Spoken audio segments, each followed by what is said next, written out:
You got the general election matchup that you wanted. Darren Bailey won the Illinois GOP primary with a $36 million assist from you and other Democrats. Why did you think he'd be the easiest candidate to beat? Look, I was going to take on anybody that came through that Republican primary. You know that there were a bunch of candidates vying at the top of that race. And, we were simply pointing out the general election message was being played in the primary, really. All I was saying was, look, the guy who's talking about corruption is actually somebody who's been involved in corruption himself. And that's Richard Irvin. We talked about, or the DGA anyway, talked about how Darren Bailey is out of step with the people of Illinois and too extreme for Illinois. Extreme wasn't the word. It was too conservative. Too conservative and too extreme. And extreme is the general election attack. Too conservative helps him in the primary. Too conservative, way over the top right wing. And that is what he is about and has always been. And so we were pointing that out just as I would today. He thinks you're underestimating him. He says you're out of touch with downstate and a lot of the working class of Illinois, and that in giving him this visibility boost with all these ads, it might backfire.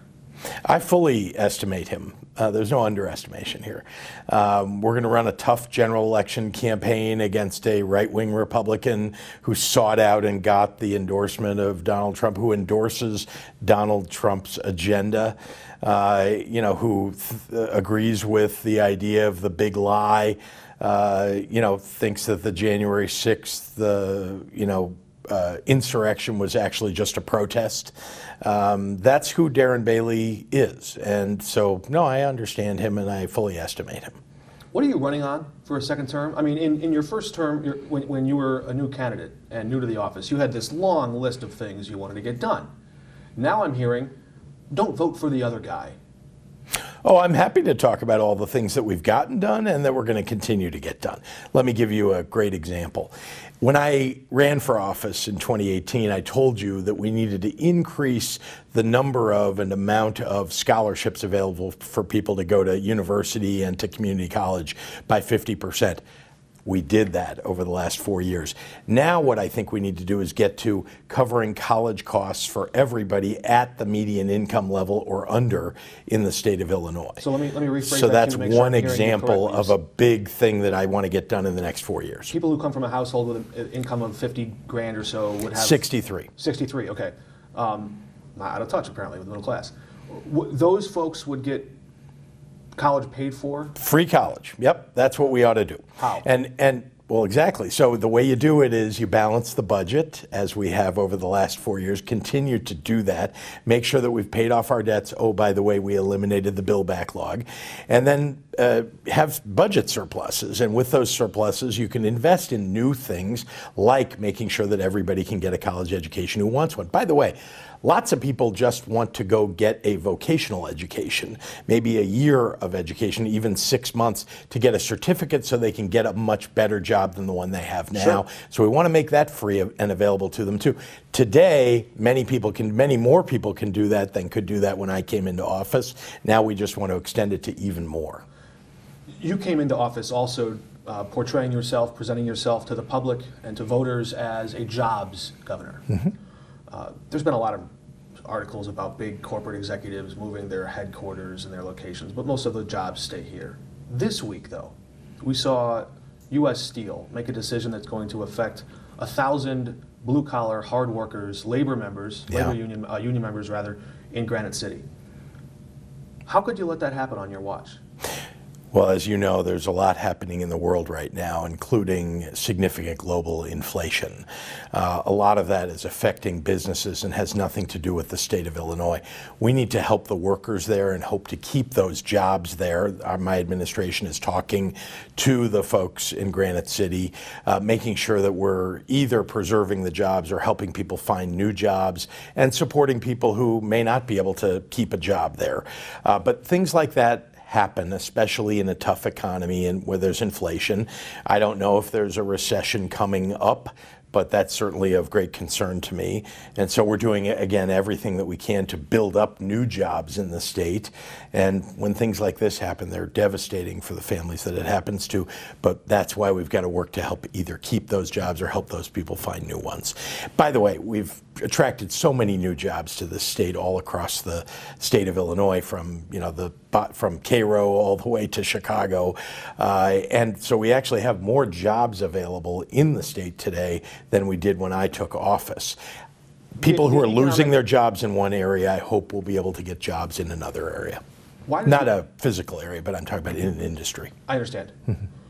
Why do you think the employment recovery in Illinois, the rate of employment recovery lags almost every other state in the country? Why is that?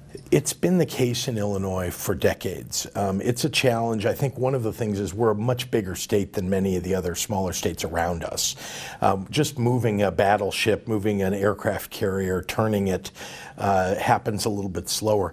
But here's what happens in Illinois. We also turn the battleship, and when the federal economy, when the national economy is turning downward, we tend to catch up and actually do better than the rest of the country for a bit before we also are lagging behind in terms of the direction of the country. So you're saying it's a long-term trend. It'll take a while to... It is a long-term trend. And indeed, as I came into office, we were bringing down the unemployment rate before the pandemic hit. We were bringing it down toward the national average, and actually finally got to the national average, and we're heading in the right direction below the national average in terms of unemployment when COVID hit. And that's something I couldn't have any control over. But I will tell you that we've added about 700,000 jobs since the nadir, the bottom of the pandemic recession, and we're continuing to grow jobs and wages in the state. If you win this next election in November, will you commit right now to serving your full 4-year term and not seek any other office? I fully intend to serve all 4 years as governor. It's why I'm running for governor for re-election. Can you commit to not running for any other office? That is exactly what I intend to do. I'm running for the next 4 years. We've gotten so much done over the last 4, and I know that although we had a pandemic and it slowed down some of the progress of our state and every state, that now as we're coming out of it, I think we can do even better over the next 4 years, and I love this state. I love the job that I have. We saw you a few weeks ago in Belleville. You were there to talk about reproductive rights and access to abortion, but I also asked you this question. If the DNC was in Illinois now, would you support Joe Biden for a second term? You said immediately, absolutely yes. Yes. Because he's the president. I guess that's the power of incumbency you were sort of acquiescing to there in that question. But since then, we've seen polling. Just today, actually. 80% of Americans think our country is on the wrong track. What has Joe Biden done to deserve a second term? Well, let's start with the most important thing that Joe Biden has done, which is to save lives. The distribution of vaccines all across this nation, as quickly as that happened, the production of them as quickly as that happened, everything that he's done to make sure that people are safe, to provide resources so that we could bring people back from the pandemic economic crisis. He deserves credit for that. And let me add even further, look, the war in Ukraine against the tyranny of Vladimir Putin is something that we needed to support, and Joe Biden was there and has been there from the very beginning. I'm glad of that. I don't think he gets enough credit for that. I do know that there is global inflation right now. Everybody is surly as a result of it, and it's affecting everybody. And so, everybody that's in office gets affected by that. But I do think Joe Biden is a good man, does a good job, works hard at it, understands what the obligations are of a president, and he's also honest. And you can't say that about the prior president who's been running around spewing bile all over Illinois. When things are good in the economy, that's usually good for an incumbent. When things are tough in the economy, voters tend to just blame politicians for the pain they feel. Is that fair?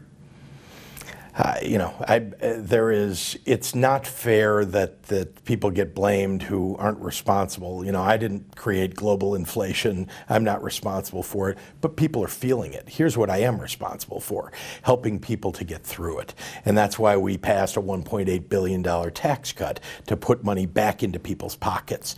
That's why we're creating jobs all over the state. I want people to earn more. We raised the minimum wage, almost doubling what it was when I came into office. So these are all things that I think help working families and help them through a tough time. I understand we're running out of time. I want to ask you this last question as we jump into the pivot toward this general election. Is there anything about Darren Bailey that you respect? Oh, sure. I mean, I know that he is a man who worships God, who believes significantly in the tenets of his religion. I respect anybody that is committed as he is, and he and his wife are. Thanks for sitting down with us. Thank you.